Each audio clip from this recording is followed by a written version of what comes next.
Assalamualaikum guys, hai apa kabar? Kembali lagi sama aku Amiratul Mutia. Di video kali ini aku akan membahas tentang istilah-istilah populer yang ada dalam dunia mengasihi.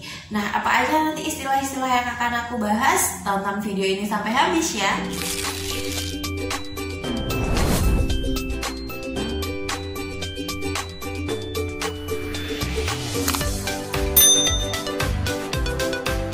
Guys, jadi mungkin beberapa dari kalian ada yang masih bingung mengasihi itu apa sih? Jadi mengasihi itu adalah kata atau ungkapan yang sering digunakan di kalangan ibu-ibu yang sedang menyusui, teman-teman ya, untuk mengungkapkan bahwa mereka sedang melakukan atau sedang berada pada proses menyusui.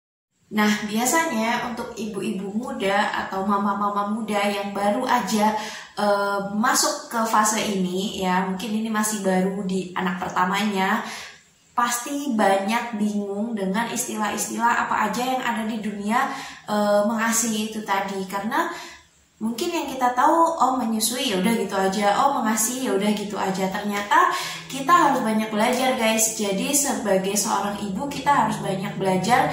Nggak hanya itu aja yang kita tahu, tapi kita harus explore pengetahuan kita supaya ketika kita ngobrol dengan orang lain kita juga paham dan wawasan kita nambah. Nah, kita bahas aja yuk, kita sharing santai apa aja sih istilah-istilah populernya. Nah, yang pertama aku akan bahas tentang ASI. Nah, ASI kita kan udah sering banget denger ya, karena itu bener-bener kita udah pasti udah tahu ASI adalah kepanjangan dari air susu ibu. Teman-teman udah pasti tahu lah ya. Oke, kalau gitu kita lewati yang istilah pertama, kita lanjut ke istilah yang kedua, yaitu ASIP. Nah, teman-teman udah pernah dengar belum ASIP? Ini kita tambahin huruf P di belakangnya ya. Sudah jelas ya, ini adalah arti dari air susu ibu perah. Ini biasa mungkin ada ibu-ibu yang mereka memilih untuk memerah ASINya, melakukan pumping di luar, dia melakukan menyusui langsung ke si anaknya. Nah, itu tadi istilah yang kedua. Kita lanjut ke istilah yang ketiga. Nah, di istilah yang ketiga itu ada yang namanya DBF. Teman-teman harus tahu apa itu DBF. Nah, ini istilah diambil dari kalimat bahasa Inggris teman-teman ya. Direct breastfeeding. Aku bener nggak ya ngomong bahasa Inggrisnya? Atau salah?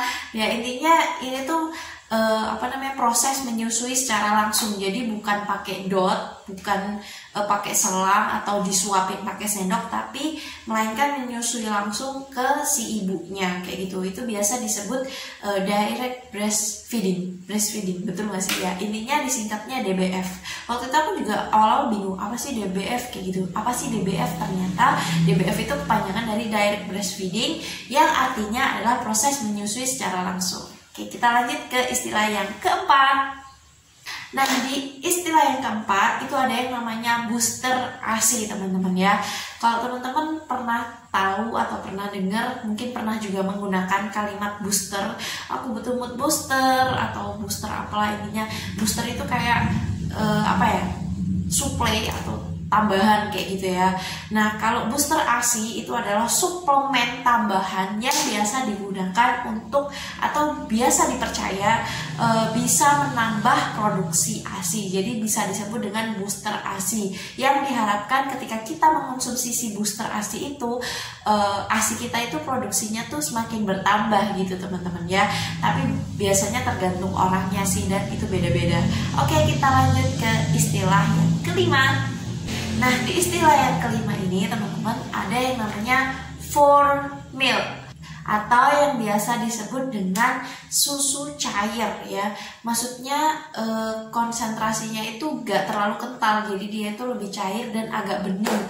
Susu apa? Ya susu ASI maksudnya. Nah, biasa formil ini tuh keluar dari dari PD kita itu pas pertama si bayi itu menyusu. Jadi setiap pertama kali bayi menyusu di menit-menit pertama, yang keluar dari PD kita itu adalah formil teman-teman ya. Biasanya ASINya itu cenderung gak terlalu kental atau hampir bening, tapi dia itu juga kaya manfaat teman-teman ya. Kita lanjut ke istilah yang keenam, yaitu ada high milk ya. Ini adalah lawan kata dari for milk tadi. Kalau for milk tadi itu cenderung cair, kalau high milk itu dia kental banget, kental, dan itu biasa didapatkan atau bisa keluar dari PD kita saat si bayi itu sudah agak lama menyusu di salah satu PD kita. Jadi bukan nggak boleh ya.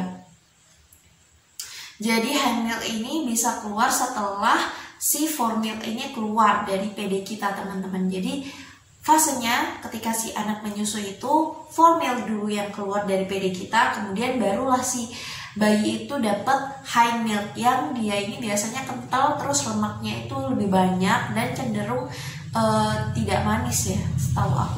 Nah, oke, kita lanjut ke istilah yang ketujuh. Nah, di istilah yang ketujuh itu ada yang namanya IMD. Ibu-ibu yang biasanya udah memasuki trimester 3, masa kehamilan, biasanya udah sering dengar ini yang namanya IMD. Apa sih IMD itu? Inisiasi menyusui dini, yaitu adalah sesegera mungkin kita melakukan menyusui pertama kita setelah melahirkan, itu inisiasi menyusui dini. Jadi kita itu setelah lahiran sesegera mungkin kita melakukan melakukan DBF ke si bayi, itu namanya disebut inisiasi menyusui dini, yang diharapkan untuk proses pendekatan si bayi sama si ibu, kemudian biar si bayi itu belajar untuk menyusui, belajar untuk ngenyotnya itu lebih dini juga, kayak gitu teman-teman. Kita lanjut ke istilah yang ke-8. Nah, di istilah yang ke-8 ini kita sering dengar, atau mungkin beberapa juga ada yang dengar dengan istilah yang lain. Nah, istilah ini disebut mastitis. Mastitis itu teman-teman kata lain dari peradangan payudara.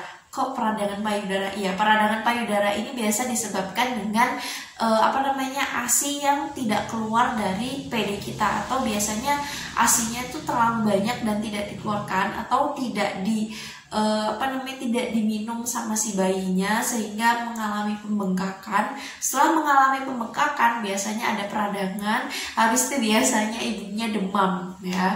Itu yang disebut dengan mastitis. Nah, kita lanjut ke istilah yang ke-9.